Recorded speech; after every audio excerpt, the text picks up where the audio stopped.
Hey guys, how's it going? Welcome to Easy Killer. Easy Killer. It is St. Patrick's Day week.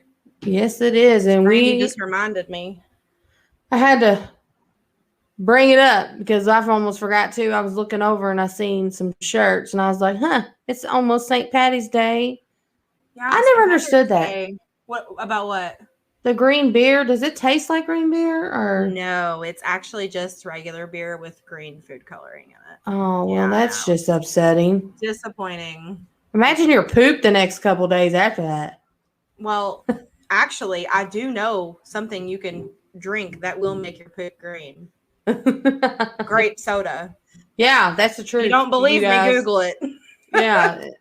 If you have a bowel movement and you drink some grape, it's gonna be green. It's gonna be really green. It's Happy St. Patrick's Day. A Mountain Dew shit.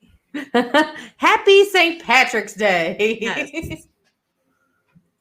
Well, we got a really sad case tonight, you guys. Yeah, that went from zero to no fun. I had to talk about poop for a little bit to lighten the mood because this next one's gonna be it's a really sad case. It's not necessarily gruesome. No. At all. And it's not, and I will say it's not the most compelling story you're ever gonna hear.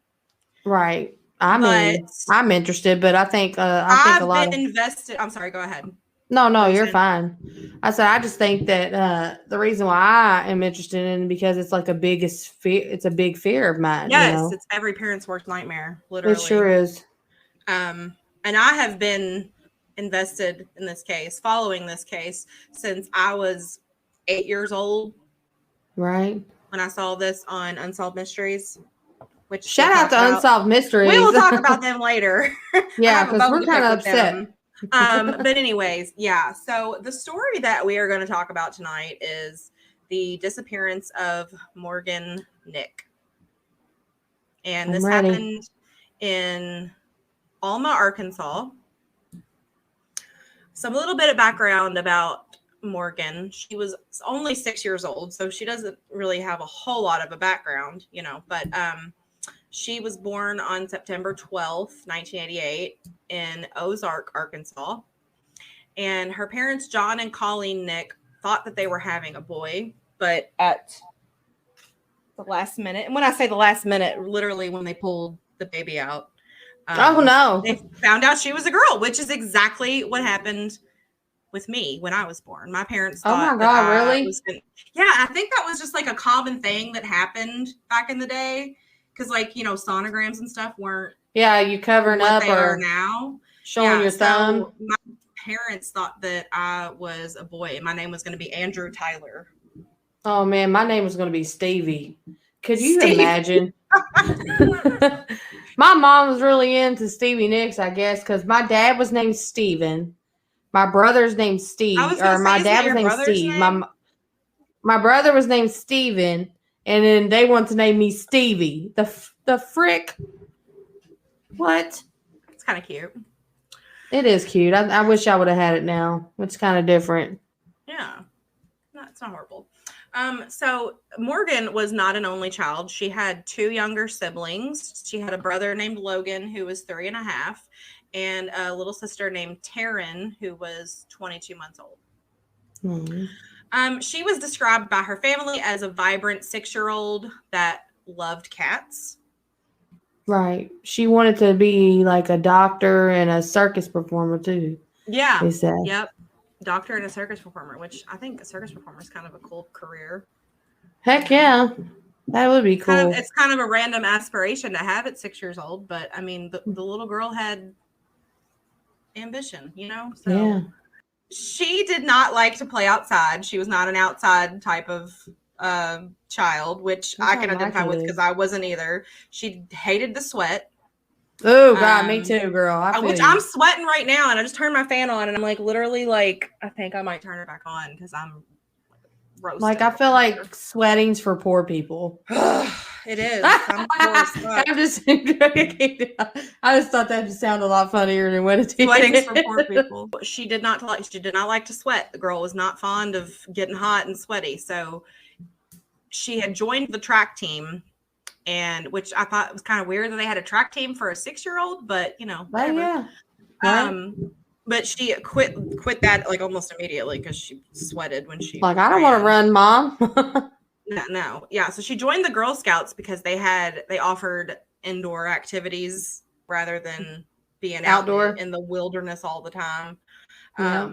But other than not, being fond of outdoors, she loved to experience new things, and she would try and could make anyone laugh at any time. Aww. Yeah, and she's such just a starling, sweet looking little 6-year-old girl. Like, you look at the girl's photo and it breaks your heart. It's a very sad. So Morgan's mother, Colleen, she was always, busy with her younger siblings. As you can imagine, having three children under the age of 6, that's a handful and a half. And she was a single mom too at the point. So on June 9th, 1995, Morgan and Colleen drove 30 minutes from their home in Ozark, Arkansas to Alma, Arkansas for a Little League baseball game that one of Colleen's friends' children were playing in. And Alma, Arkansas is a very small town. There was less than 3,000 in the population in 1995. Right. And it's known as the spinach capital of the world. Oh, shit. Papa would be proud. Hey, guess what? There's a giant bronze statue fountain of Popeye the Sailor Man. Really? In their town. We need to go to Ozark. He's holding a can of spinach, and it's pretty cool. You can Google it and find it. That's actually kind of cool looking. It wasn't like a normal Little League game. This was like the biggest Little League game at the time. Yeah. I mean, well, I don't know if it was necessarily that it was big or there's just a small town. There was like 300 people there. Yeah, there's not much to do. And there were 300 people in attendance at the field that night. That's a lot of people. The town has been described by people as a town where everybody knows everybody. You've heard it, it's a small town, everyone knows everybody, blah, blah, blah. Well, Wofford Field was the baseball field that they were playing at. That is spelled Woffard. I think I'm saying it right. I don't know. If we ain't, just tell us. So they get to the ball field, and Colleen meets up with a few of her friends that she was there to meet to watch their kids play in the baseball game. It was a Little League baseball game. I don't know if I said that or not, but yeah, it was like children playing. Right. If you don't and know typically, when you do Little League, basically you're sitting on the bleachers watching whichever kid that's playing play. And typically all the smaller kids either are playing beside the bleachers, under the bleachers, or in front of you while you're watching the game. Right. Sometimes there's a spot that they can go to in an eye distance, and I'm thinking that's about how this happened, You would be right. So the game went on for a while, and Morgan, who we have already talked about, wasn't a fan of the outdoors. She kind of got bored and became restless. She started trying to play tricks on her mom by untying her shoes when she wasn't looking. So she was just just playing around, playing jokes like a normal little girl would do. So around 10:30 p.m., two of the children of Colleen's friends she was with, Jessica, which is a little girl, she was 8 years old, and a boy named Ty, who was 10 years old. So they were a little bit older than Morgan, because Morgan was 6. They asked if she wanted to go to the field next to the baseball field and catch lightning bugs. Now, let me stop you real quick. In most of the baseball fields I'm in, I've seen this. There's always a big pile of dirt. It's a sand dune. Yeah, it's like a sand dune. Basically, the kids are running up it, and it's just a real big pile of it. It's either hard clay, dirt, and it's that really bright brown dirt that they use on the field. And you believe me, it's hard to get out of your clothes. I'll tell you that. I think every mother has been through this kind of situation that's led up to anyway. Basically, has been in the same spot as Morgan's mother. Yeah. Where you're sitting there and you're watching a game. Yeah. Parent has. Right. And it's like, you never know. How fast things can turn. And things will turn fast, because we're going to talk about that soon. How fast all of this happened. Right. And also, I said lightning bugs, and I know that's not what everybody calls them. And most of America calls them fireflies. Oh, yeah, fireflies. In the South, I've always I say lightning bugs. Yeah, lightning bugs. So it might just be like bugs. It might just be like where you're from. Whatever you're from. I think lightning bug is like a southern thing, honestly. Yeah. It sounds southern. Right. Lightning bugs. So at first, Colleen was like, no, it's too late at night. We're not familiar with the area. Nah. Right. Not going to happen. So Morgan's friends started to like team up on her mom and was like, you know, begging her. And they're like, come on. You know, let her play. You know how kids do. And didn't her friends also tell her, everything's going to be okay. I'll let my kids go over there and play. Mm-hmm. So Colleen was like, okay, if the other parent said that their kids go over there all the time, I can see they're in eye distance from me.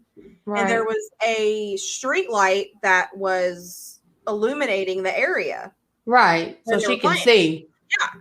And she said, as long as you stay to where I can see you, then you can go. So she hugged her mom and she ran off with her friends and they went to go play. And Colleen said that she would periodically look over and check on Morgan and, you know, make sure that she saw her. She said she had white tennis shoes on, so she was easy to spot. So around 10:45, the baseball game ended. And Jessica and Ty ran back to the bleachers to meet up with their parents, but Morgan was not with them.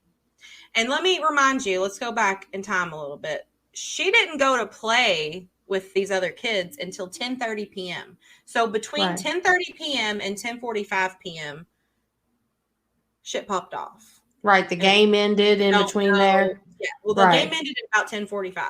But by 10:45, the kids were already running back to their parents and Morgan wasn't with them. Right. So whatever happened literally in the blink of an eye. Right.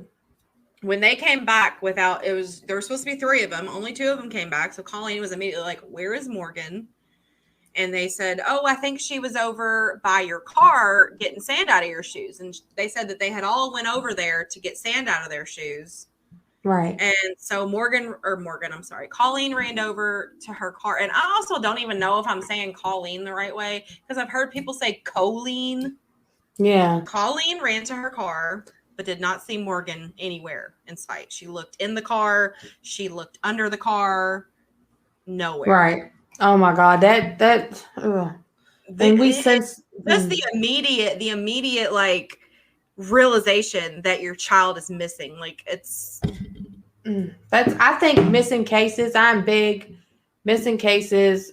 Just like, where did they go? So once she couldn't find Morgan herself, she decided to inform the baseball coach that Morgan was gone. So the baseball coach began to question the 2 kids that were last seen with Morgan. And whenever he started to question them more, they started to give up a little more information. I mean, they're kids, you know what I mean? They're not going to remember exactly everything off the bat. But, right. Well, they said that while they were getting sand out of their shoes, a creepy man, that's all they said, a creepy man approached Morgan and was like starting to like talk to her. And they also said that the man was standing next to a red Ford pickup truck. And police were called onto the scene, right, you know, after they found, but basically are like, okay, well, somebody took her. We got to call the cops. So they called the cops. Right. The cops arrived to the scene in 6 minutes and began a thorough search of the baseball field and all the parking lots that were surrounding it, but found no sight of Morgan or this creepy man. So the police ended up conducting interviews with the remaining people that were still at the baseball field. And witnesses corroborated the description of the man and vehicle last seen next to Morgan. He was described by witnesses as a Caucasian male between the ages of 23 to 38.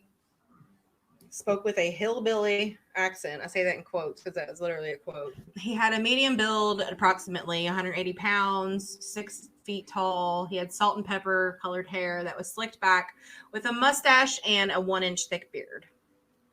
The truck he was driving was a low wheelbase red Ford pickup truck with dulled paint and a white camper shell that had curtains on the inside covering the windows. That's like super creepy to me. The fact that he had curtains. Ugh. That's creepy. It's bad. Yeah. So witnesses also noted that the camper shell was a little too short for the bed of the truck, and that there was some rear damage on the passenger side. So the kids were the ones that, originally gave forth this description, but then adult witnesses corroborated it, basically. Right. And I honestly think that, we're going to obviously get into the details of this case, but just not knowing is the worst part. Earlier in the evening that Morgan went missing in Alma, Arkansas, an unknown male driving a red pickup truck attempted to lure a 4-year-old into his vehicle. Right. The child's mother quickly intervened and stopped the potential kidnapping, so it didn't happen. And I think by the time they called the police or something like that, he was gone already. See, what I heard about that, though, also that 4-year-old situation that went on, that was a custody situation, but they don't. It varies, so you don't know. I don't think it's actually ever been corroborated, actually for real. Because I tried to look that up because I had heard that, and I couldn't find anything that was for sure saying that was the situation. But with cases like this, a lot of people speculate. So that's true. And these cases are not necessarily linked in any way, but they could be, because it's kind of weird. Yeah. The same. Yeah, town. That's like a cluster. That's known as a cluster. Yeah. Of kidnapping. So it's bound to be somebody wanting to kidnap a child and just not succeeding in it the first time. Right. So the next day after Morgan disappeared, another report came through that a man that was matching Morgan's alleged abductor's description unsuccessfully tried to lure a 9-year-old girl into a men's restroom inside of a convenience store 15 miles away from Alma, Arkansas, in Fort Smith, Arkansas. This is not a coincidence, you guys. This has to be the same. You know what I'm saying? Maybe the first one was. Not this second one. And so I'll go more into my theory about that, the second one. A composite sketch was drawn up to show Morgan's abductor, and it was released to the media. And he looks creepy as hell. Yeah. Colleen refused to go back to her hometown of Ozark without her daughter. I'd be the same way. She literally slept in a volunteer fire station next to the police station for the first 6 weeks after Morgan disappeared, until she could find a place to live there. And imagine her other kids not realizing what's going on. Mm-hmm. They're younger. Realize what's going on. Yeah. Right. Definitely. And it's just hold your babies tight, man. This world's fucking crazy, even back in the 90s. So Colleen made thousands of flyers with a composite sketch and the photo of her daughter along with their descriptions, and plastered them all over Alma and the surrounding towns. Anywhere she could post it, telephone poles, put them on car windows, taped them up at the supermarket, literally anything and anywhere she could post it. And she wasn't messing around. No, hell no, she wasn't. She still ain't messing around to this day, but Colleen ended up faxing over urgent letters to President Clinton, hoping to get the federal government to react quicker with nationwide bulletins when children go missing. And at this time in 1995, the Amber Alert system had not yet been created. Right, because I don't think that crime had happened yet. No, it didn't. The Amber Alert was named after Amber Hagerman, who was a 9-year-old girl from Arlington, Texas, that was kidnapped and murdered in 1996. And I'm pretty sure almost everyone has heard about this case. It's still unsolved, and that's what the alert was named after. But it also stands for America's Missing Broadcast Emergency Response. Right. Which is a fun fact, because I didn't know that it had an acronym that went with it. Right, me neither. The Amber Alert. After the release of the composite sketch, over 4,000 tips and leads were phoned in to the Alma Police Department. And the police actually had to purchase a separate storage shed to file all of the tips and leads and all the information they had on them. Oh my God. That's a lot. And then think about every single lead they got to follow. But none of the leads ever came to fruition.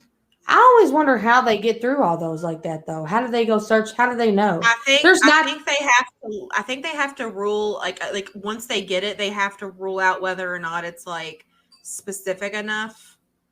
You know what I mean? Right. Maybe something like that. That makes sense.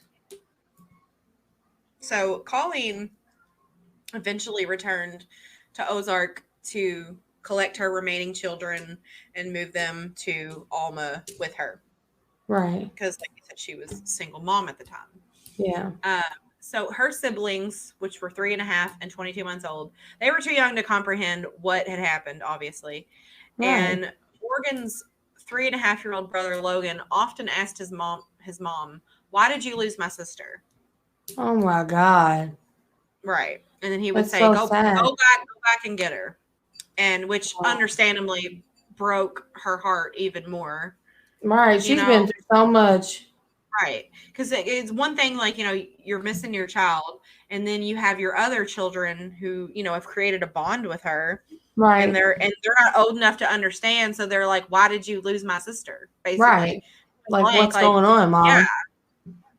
And I'm sure, once they got older, they understood what happened, because I can only imagine if that happened to one of my child, I would be the fucking hawk on every single one of my other remaining children that I did have.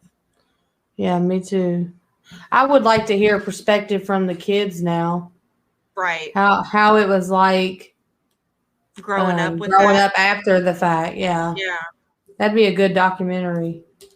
Well, 1 year after Morgan's disappearance in 1996, Colleen created the Morgan Nick Foundation in Alma, Arkansas, which is a nonprofit organization that tries to help prevent children from going missing, but also offers resources and a support system to families who are facing the hardships of a missing child. Mm-hmm.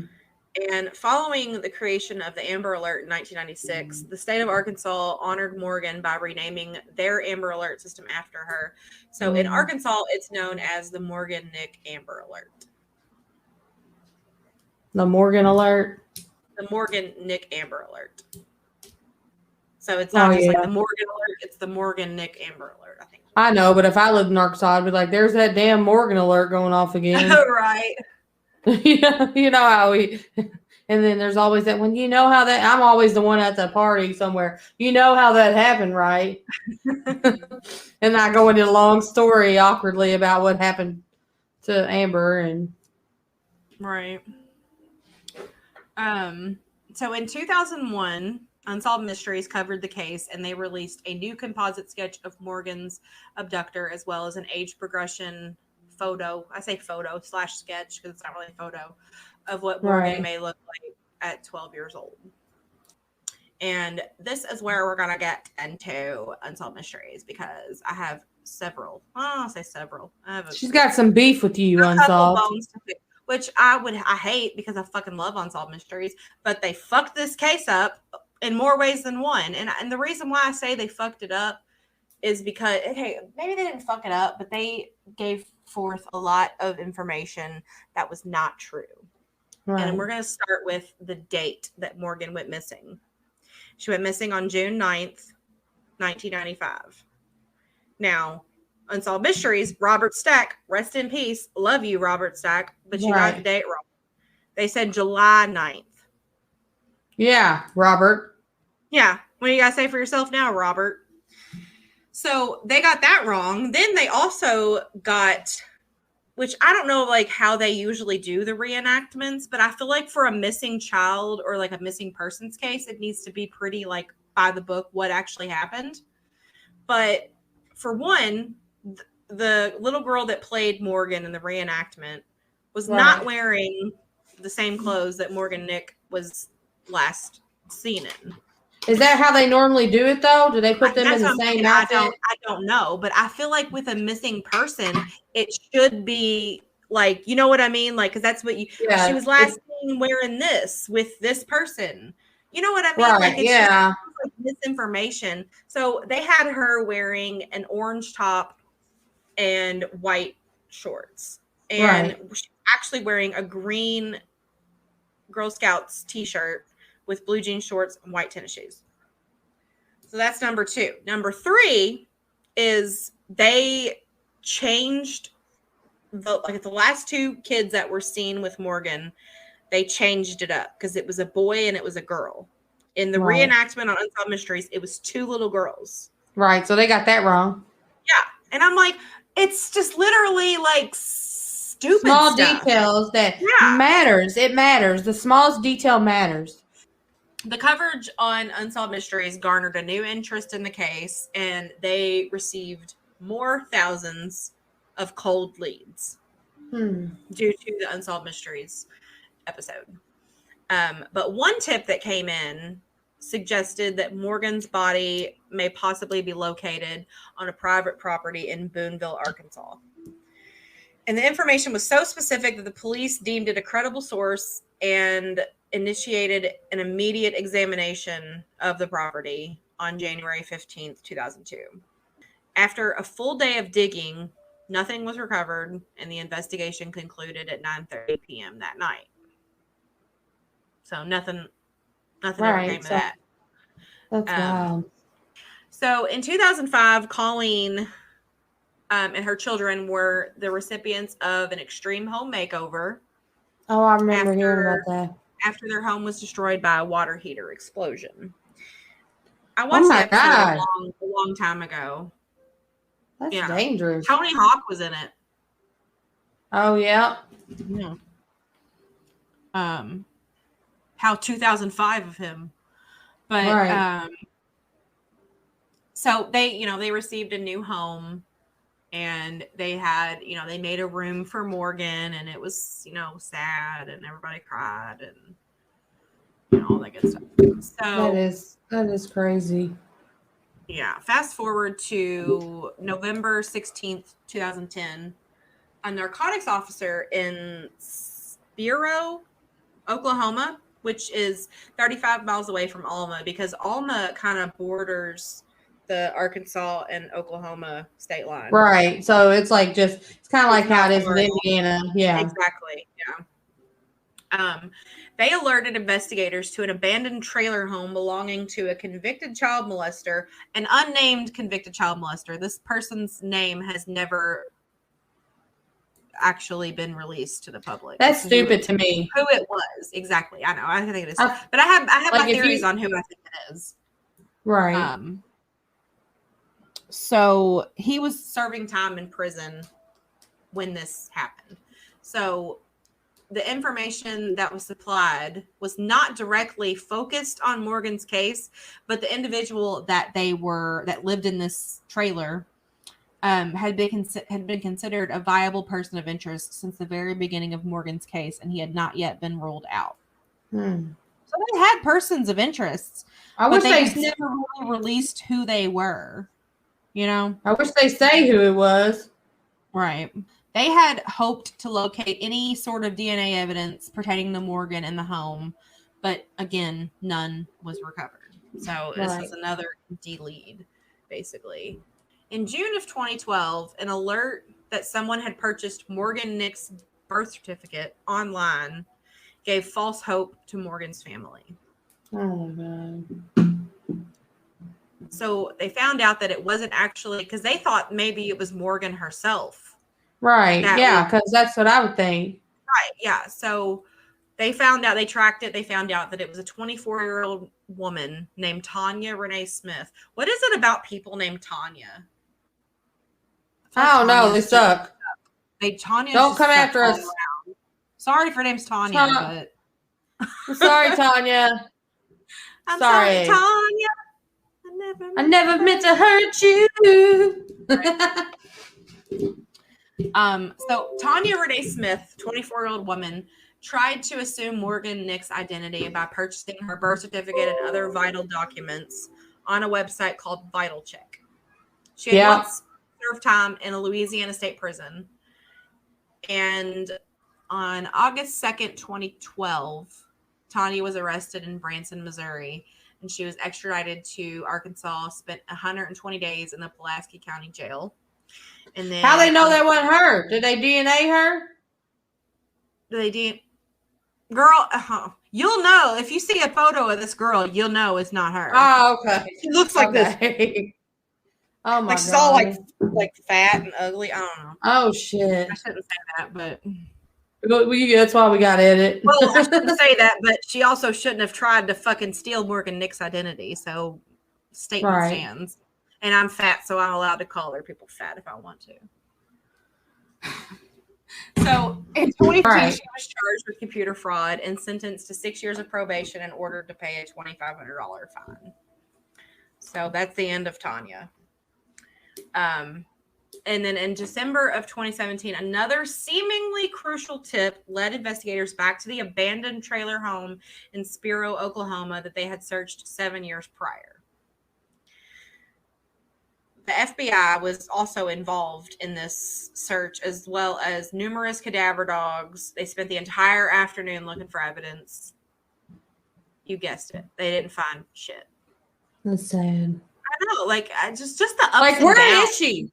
Like where is she? Like, oh my God. Like where is she? That would drive me insane as a mother. I mean, I really don't know how her mom's still breathing, honestly. Does her mother still reside in Alma? Yep. Yeah, that was the last place. She'll probably always live there. She ain't going nowhere else. Now that's where the foundation is based too. So yeah. But Colleen has never and will never, and I believe that wholeheartedly. She will never give up hope that her daughter will come home one day. She stresses that in every single interview I've watched this woman do. She's like, I know one day I will look my daughter in the eye and say, I fought for you every single day. And I never stopped. Right. Yeah. And she says whenever she was interviewed on Unsolved Mysteries, she said that she wakes up every day hoping that today will be the day that Morgan comes home. And when she goes to bed at night and she hasn't found Morgan that day, she knows she is one day closer to seeing her daughter. So she just goes, she goes through the motions, just with like a crazily positive attitude. I feel like, like she just stays so positive and so hopeful that, she's going through all that pain is just sad. Yeah. And just her hope against all the odds is admirable, I think.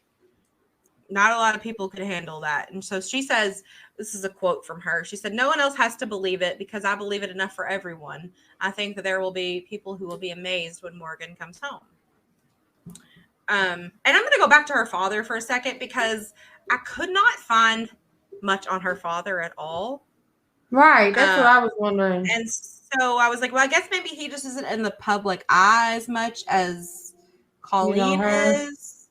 Because I did some crazy shit. I was like stalking her siblings on Facebook and stuff. And I was trying to find her father on Facebook or find anything about him really. And I was like going through, I was like searching her fucking sister's wedding photographer to like see if I could find the wedding photos and see if her dad was in any of them. I did some crazy shit like that. But I couldn't find anything. Could not find anything. Every photo of like a family photo of them in the past, however many years, it's just Colleen, her son, his wife, and their children, and then his daughter and her husband and their children. No father anywhere, which I can assume, in a divorced home, there's not, that many family gatherings. But see, the thing that makes me think that he's still in the background of all this is the fact that her mom will post letters to Morgan and she'll say dear Morgan, blah, blah, blah. And sometimes she'll sign it, love mom and dad. Right. And then sometimes she'll say, something like your father and I have never stopped looking for you. I don't think he's not in the picture. I just think that maybe he's not on the front line and in the public eye as much as her mother is. And I haven't, I haven't found anything to and some people are like that. They're not going to Right. be in the public eye. Right. So I don't know if I said this earlier. I think I might have left this part out, but Morgan, I said she loved cats, obviously. She had a cat. Yeah. Did I say that she had a cat named Emily? Yeah. The one that she got from the shelter. You didn't say it, but I know. Yeah, I didn't say it, but I meant to. She adopted a cat from the shelter when she was little. And it was like the most ugly thing, they said. I didn't think it was ugly. I thought it was kind of cute. Did she say it was the most like sickly, or that's what she wanted? Was yeah. Yeah, it kind of looked a little sickly. But what's so sad is that, her mom said that her cat waited 19 years for Morgan to come home. And then she died of old age. Aww. That's so sad. I would I don't know. It's so sad. It's nice though, because Colleen has kind of carried on her daughter's love of cats, and now she takes in stray cats to live at the Morgan Nick Foundation facilities. Oh. So they have it's all 5 or 6 cats just roaming around the office, doing their thing, which I think is great because I do too. I love it. I love when they have animals just out and about, like it ain't no big deal. That's cool. That the next generation of employers need to implement that into their everyday operations. All right. We want animals at work, guys. So take note. Yes. Today, the Morgan Nick Foundation is still going strong, having brought over 40 children home since opening in 1996. That's great. I'm almost done with this. I know this has been long. I'm sorry. No, you're fine. I was telling Dusty because I was telling him, I was kind of doing the story to him last night. Mm-hmm. And I was like, I just feel like this is a very long story, but it's not very compelling. And there's no answers at the end, So it's kind of frustrating, but. So it's better to theorize. What do you think happened? I'm not done yet. No, I know, but I'm saying. I'm literally I have this much left. I promise. Oh, no, you're fine. And then theories will start flying.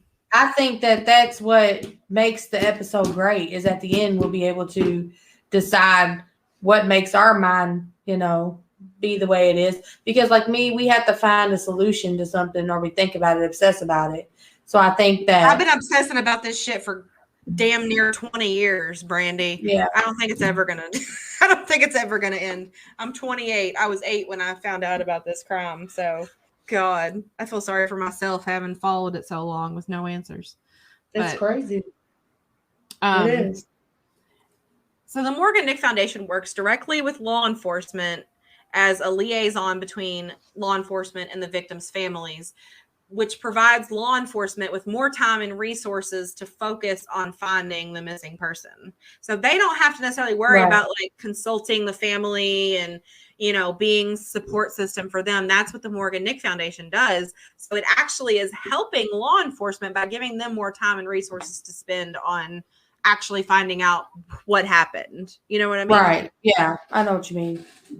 So, who else better to counsel you on a missing child than someone who has also lost their child? Right. Who who understands what the other person's going through, empathy, and can put herself in those shoes because she's been there.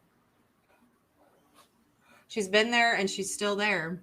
Right. Yeah. So it sucks. So in 2019, a local couple of Alma, Arkansas, named Steve and Rebecca Gain, offered a building of theirs that they had for $1 a year rent to the Morgan Nick Foundation, which gave them the opportunity and the space to expand their services. As they've been wanting to do this for a while, and this local couple helped them move into a building, which I don't know if you've looked at any of the YouTube videos or if you've seen any. There's a few videos on YouTube where they do a tour of the facility. And it's so nice. You would love it. The way you love the farmhouse look. Oh yeah. I've seen the pictures. Yeah. Yeah. I seen the way it's set up. You would love it. I thought, damn, that's a nice desk. That's what I thought when I seen it. Modern farmhouse is what I would call the decor. Yeah. in that building. But so in 2020, the Morgan Nick Foundation expanded, and thanks to a large grant, they are now able to fund the resources needed to handle missing adult cases as well as missing children. Okay. So up until 2020, they only dealt with missing children. Now they deal with missing adults as well. Oh, well, that's good. Yeah, they have a bell in which they ring the bell every time someone is brought home. And they have this wall that's called the recovery wall. And they put, like, you know, they hang up the posters of the missing people that have been recovered. And they have, you know, so it's like when the people that work there walk in, it's like a constant reminder of like why they're there and what they're, you know, they're doing something that makes a difference. Right. So I'm not yawning because I'm bored. I need you to know that. You're fine. I think I'm just sleepy. I'm sleepy too, not because you're making me sleepy, but you know what I'm talking about. Like, it's been a long day. I know what you're. When I'm not reading, it's like when I'm not reading a story because I have so much because I'm ADD. I have so much focus. Like when I'm reading a story, I'm telling it. Right. Sometimes when I'm not the one telling it, I have to be like, "Stay awake, stay awake, stay awake," because your voice is soothing. But talk you to sleep. Yeah, you're like one of those people's voices that could. You know, you put on if you want to listen to a podcast, sleep. Me, I'm not so much to do. I never picked up on that. I'm really pissed that no one ever told me I had a nice voice until this year. Right. Because I could have had a fucking whole career and shit by this time. Same for me because a lot of people, I think I have different voices. I can change them. Mm-hmm. I kind of do that. Oh, hello, how you doing? Kind of thing. Yeah. Your 900 number voice. Yeah. Our customer service. So I think you were talking about this earlier. They now provide resources and education to children and parents on online safety, stranger danger, right? All kinds of stuff like that. Okay, so every year in Alma, Arkansas, they have a 5K walk/run fundraiser, and it helps provide extra resources for the Morgan Nick Foundation. Morgan's family continues to search for her, even though more than 25 years have passed. As of 2021, a filmmaker named Devin Parks is working on a TV docuseries called Still Missing Morgan. And they have not been, I think they might have wrapped filming already, but they are like still shopping it around to different streaming services to see who wants to like distribute it, which I'm hoping it ends up being like a Netflix thing because that could be really good for her case. That would be very good for her. Like a Netflix document because the way maybe somebody because the way that like cases just like shoot back into the fucking headlines and I'm telling you is a Netflix documentary about it. So the filmmaker, Devin Parks, he is asking the public to submit photos or videos that were captured on or around the time of June 9th, 1995 in Alma, Arkansas. Okay. They're specifically looking, they said that they're willing to review any photos that are submitted, but they're specifically focused on reviewing photos from that specific night at that baseball field, Wofford Field. Right. That you never know. It might just be right in somebody's pictures. You just never fucking know. Like even if she survived for a while, you know, she could be in the background of someone's photos or something, you know, even if it didn't happen. Or what if at that baseball field on that night, it could have been after that. What if that creepy guy was just a creepy guy and he walked off and he really did not kidnap her and it was actually somebody else that kidnapped her and got her while she was by the car? Like someone that was at the baseball field? Yeah, somebody that's a predator undercover and didn't look like nothing and probably had her in his car tied up some way, somehow. Maybe it happened too fast. Yeah, I'm about to shoot off 10 million theories.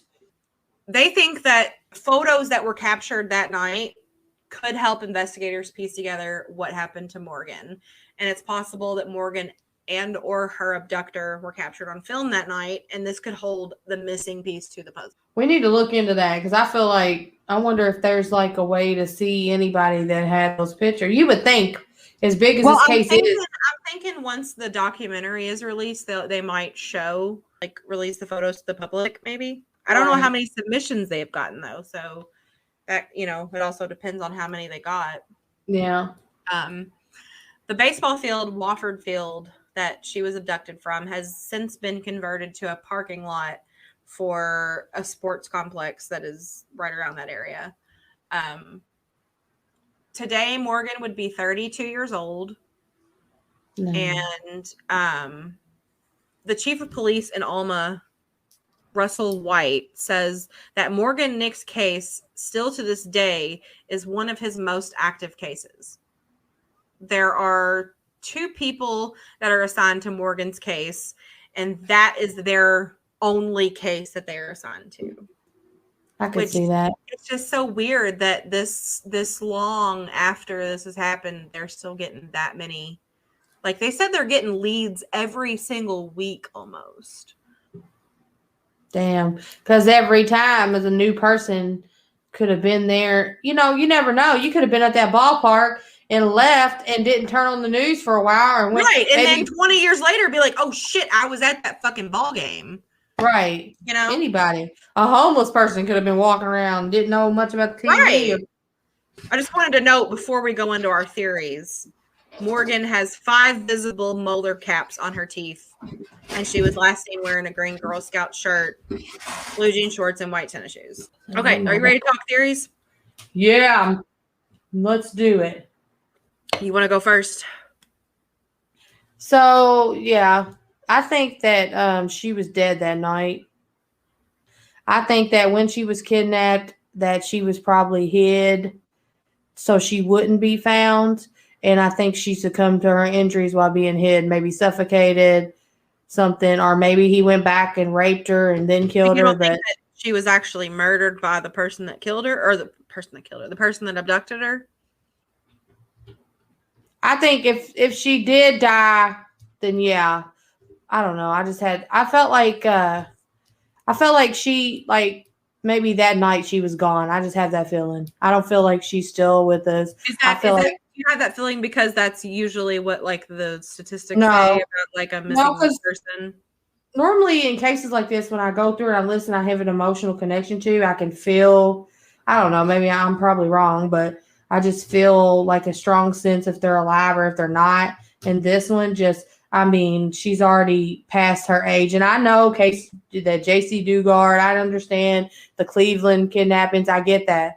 But there's like no physical sign of life, like none. And it's already been 20-something years. Yeah. Usually, and they could have been, Stockholm Syndrome. She was a young girl, 5, and, reprogrammed. And she could be living on a farm somewhere. And we'll never know. But she could maybe not even remember her identity. Right. I mean, it's possible. I know she was 6 years. I have memories of when I was that age, but I also wasn't put through trauma, on a daily basis for 20-something years. So the brain's gonna, do different stuff. When she may not even know who she is. She may not even have to go out and do normal shit in life. She could be old enough that she's just hanging out on her farm and shit. You never know. But I don't think we're ever going to find out. I think we're never going to know. I think it's always going to be a mystery. God, I hope not. I think that, and it's sad. I don't want it to be like that, but I just feel like with all the technology we got going on, it's 2021. I feel like if we was going to find her, we would have already found DNA, something. And I know they collected all the cigarette butts from the scene and did all that. But that was also something I could not corroborate either. Really? Yeah, because I searched super hard for that, and I could not find anything about them collecting any sort of. Which I'm not saying they didn't, but I'm just saying I couldn't corroborate it myself. I honestly just think that she's no longer with us. If she died that night, I think she was sexually assaulted and discarded. And I think she was discarded so good because of all the media that nobody is ever going to find her. And I think this may not have been his first time doing it. I think that's why are his last. And I think that's why they need to go back and find missing person cases for the next couple months. Spread it out, not just in Alma, but spread it out. And I bet you it would find a traveling pattern. Because if it's the same, perpetrator, and the next day he was already looking for somebody else, then that just tells me you can almost guarantee that he was successful in some other attempt that he made. Yeah, and like I heard today, he could have been on a power trip by doing it, so and getting away with it, that he wanted to try it again. Right. Yeah.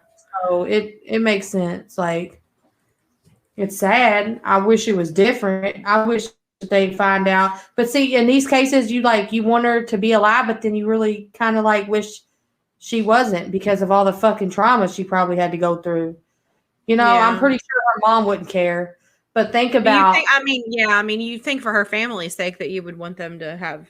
She's already a whole nother person. Like, she could not even remember her mother. Yeah. She could probably walk. You never know. Like, and then it's just kind of it's sad all around. It always shocks me. Like, it always makes me think, like, where did they go? How does a whole person go missing? Like, just missing cases in general frustrate me, because there's no end to some of them. And you think, and it's years before anything's found, or even if anything's found. And even if they're not found alive, it's you can't even find the body. And that's, or you don't. And then there's more guessing, because you find the body, but it's been so long that there's no evidence on it. That's another thing.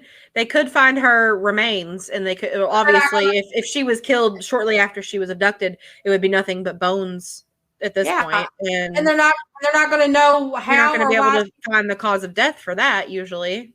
Or how do you know she didn't live past 5 or 6 and was murdered later on in the teenage after he got tired of her? You never know. And now they're looking for the bone structure would tell that, right? When they found they found the bones, or the remains or whatever, they'd be able to tell what the age of the child was. Obviously, be able to identify her by dental records, but they'd be able to tell what age she was when she passed away. Wouldn't it be sad if she was 10 or 11 or 25? Yeah, or that. Yeah, or very even worse. Like that, just things like that is just so sad. And it's how does her mother is so strong, and I say that because losing a kid would probably be the worst thing every mother fears. You're never supposed to bury your kids before you. And I was reading some stuff on Reddit, and this woman said that she went to some antique shop in Alma one time, in the early 2000s. And on Reddit, she said that, and she turned it in as a tip, of course, but she was going through and this little antique shop, and in the backyard was a red truck with a white thing just broken down back there in his yard. And she thought, well, that's kind of weird. So, and she at that time didn't realize, didn't know the whole story about Morgan Nick and all that. She just remembers seeing that truck, thinking that's a weird place to have a truck back there when nobody can see it. That's just strange. Right. And then as she's going around, she sees, she sees stuff here and there, and then she leaves. Well, a couple months passed, and then she heard about the Morgan Nick and made her rethink. But that guy also ran the funeral home next door. So, and she turned the tip in. But to me, if that was the case to go down to, there's the truck.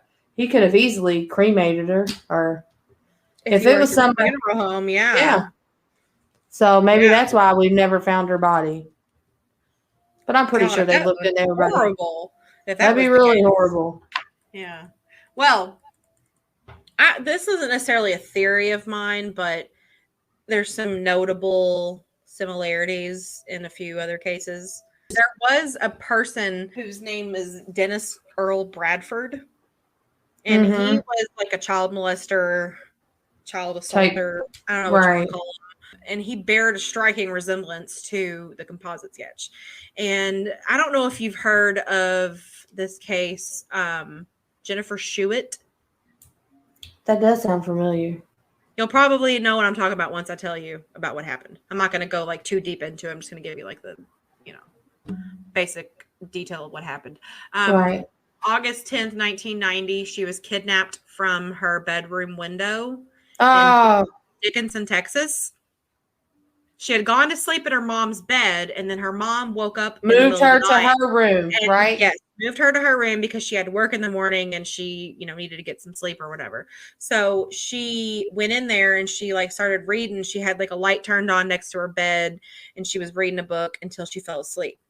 Then next thing she knows, she wakes up and she's being carried by a man she doesn't know into a car. Yeah. And then she was raped and her throat was slashed from ear to ear, and she was left in a field to die. And she lived. Yes. And the next day there were kids playing hide and seek, and they found her body. Yeah. And he was not brought to justice until 17 or 18 years later, when the DNA that was taken from her rape kit was finally able to be entered into CODIS, and they found a match, and it was Dennis Earl Bradford. So he was arrested in North Little Rock, Arkansas. Hold on, let me check and see where. Yeah, look at the map for that. Arkansas is 83 miles. Oh, well, boom, right there. We got the killer, man. It's like 83 miles from. We solved this. This is solved. Right. This is solved. I mean, if you have one guy who's fucking murdering kids and shit, and has he ever stepped or talked about it? Well, he was arrested in North Little Rock in October 2009, and he was found hanging in his cell in May 2010. And many people... Right. Many people have speculated that he was the child molester from Spiro, Oklahoma, that his trailer was looked into in connection to the Morgan's case. Yeah. It's speculated. It's never been necessarily confirmed. They said that his father's obituary was his father lived in Oklahoma City, Oklahoma. Right. Which is probably I think it was 5.5 hours away from Spiro, Oklahoma. So, I mean, it's not right next door, but it's still in the same state that his father was living in. So a lot of people believe that was him. And I would love to believe that she's still out there. I really would, but I just don't know. But then I think the fact that nothing's ever been found, I think, right, because her body hasn't been found, that must mean that she's still out there somewhere, Just not found, yeah. That's what her mom says, is that no one's been able to prove to her that her daughter is dead. So until someone can prove to her that her daughter is dead, she's not going to stop looking for her. Yeah, she's going to believe she's alive, and that's a good thing to have. Yeah, but statistically, the statistics are against her. And yeah, J.C. Dugard, she was in captivity for 18 years. Elizabeth Smart was in captivity for less than a year. Cleveland kidnappings, they were in captivity for 11 years. Sean Hornbeck, have you ever heard of him? Yeah, Sean Hornbeck. He was in captivity for over 4 years. And then another one, Shasta Grony. Have you ever heard that name? No, I haven't. Her family was murdered, and then she was kidnapped by the murderer. I can't remember what his fucking name was, but and she was found I think a year and a half later.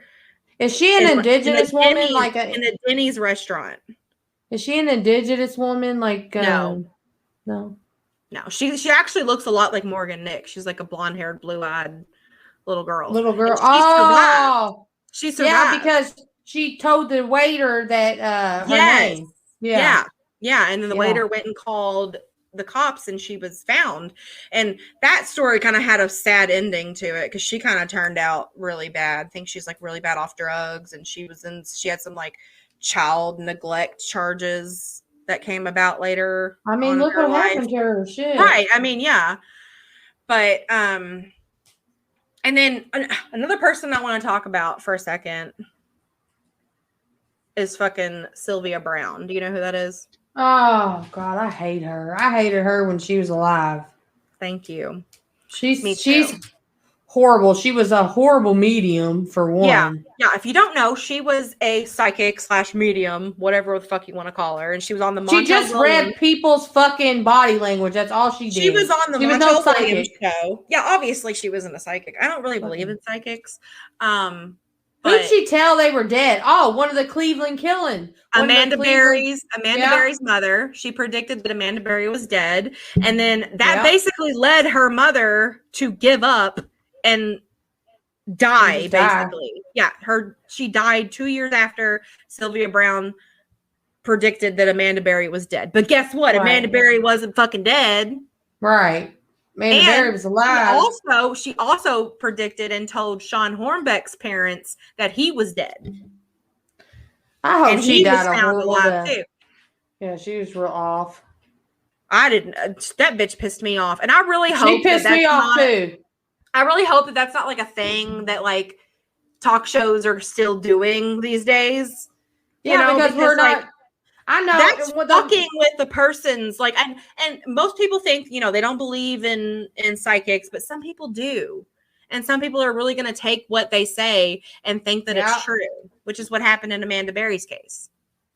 It's, what pisses me off about it is that they give them people, the people just breaks their hearts over again. Right. Because they're looking for anything. So they'll grasp at anything to have a feeling. Yeah.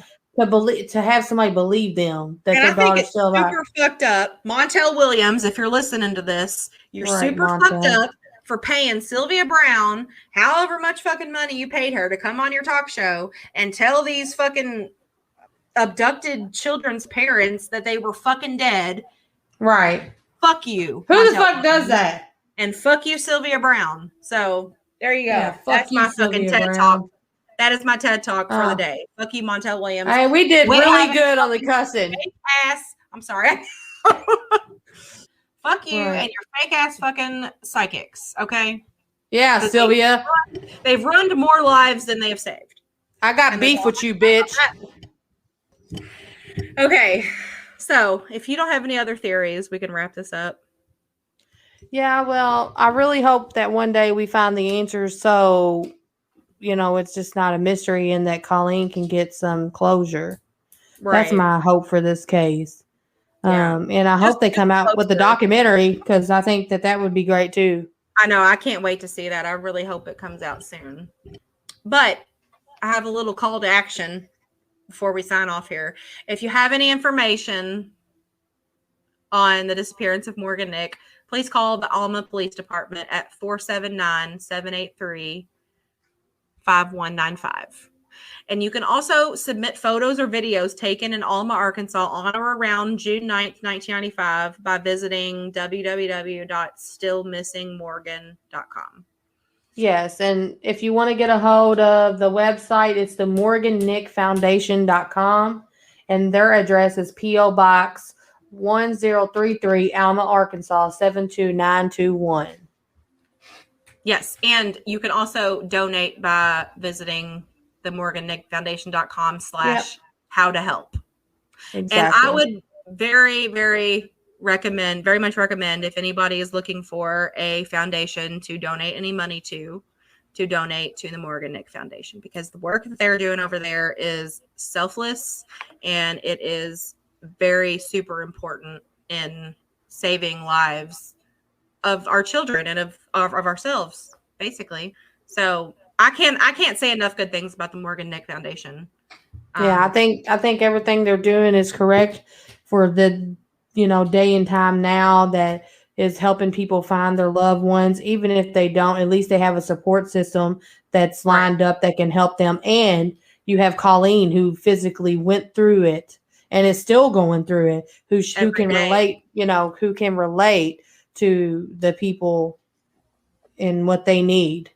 And because she can remember back to what she needed and what she didn't have and what she did have, and I think that's going to help her. And it's just that altogether, the Morgan Nick Foundation is a great foundation, like you said, to donate to. They also have an Amazon wish list. I don't know directly how to get to it, but you can go to their website and they have a link to it. They have different, supplies, office supplies. They have like kitty litter because they have cats that stay in the facilities and stuff. And it's just a great foundation to donate your money to. It has an internet safety curriculum, and it's called the Firefly Project. And you can easily go on the Morgan, Nick Foundation website and click on it. And basically, it's just going to give you a curriculum of basically an overview. Like, the internet is one of the single most biggest factors affecting the children and their safety in society today. And it goes on and tells you more things you can learn about online safety and what it is to, basically to help, kids stay safe online. Keep your kids safe online. Yeah, exactly. Yeah. And we here at Easy Killer, that's what we need. We want you to keep your children safe. And we want you to keep yourself safe because we don't want to have to report about your murder or abduction. Yeah. Basically. Right. We just want to keep everything easy, Killer. Heard that. All right, you guys. Thanks for hanging in there with us and listening to the Morgan Nick case. And just remember, if you have any information to turn it over to the people that needs to hear it. Yep. And we will have photos to go along with this story on our Instagram page, Easy Killer Podcast. Yes, we will. And make sure to check us out on Facebook at Easy Killer Podcast. And we have merchandise. And we also have 2 YouTube channels, basically. So you can go to either one you want to go to. Whichever one you feel good at, just stay there. Or click on them both. Subscribe. That's what we need. If you can, do me a favor and go rate us on Apple Podcasts or anywhere you listen. Find a way to rate us and download us because that helps us in the long run. Also, we have a new website up, and you can also reach us at that website. You can find it in our Instagram bio. Yep, and it will be doesn't have the direct link at this moment because I was. And it will be right, and it will be linked to everything that we are associated with, so you can find it. It is in our If you go to our Instagram, Easy Killer Podcast, click on the link in the bio. It'll take you to see everything you need to see. Website, merch. And Haley worked her butt off on it and did a great job with it. So we need to give her applause for that. And also, we're on TikTok. Yeah, we're on TikTok. Tickety-tock till the clock don't stop. They need to let me on TikTok. I'm too old to be on there. Me too, I swear. Have a nice night. Have a good one. Take it easy, Killer.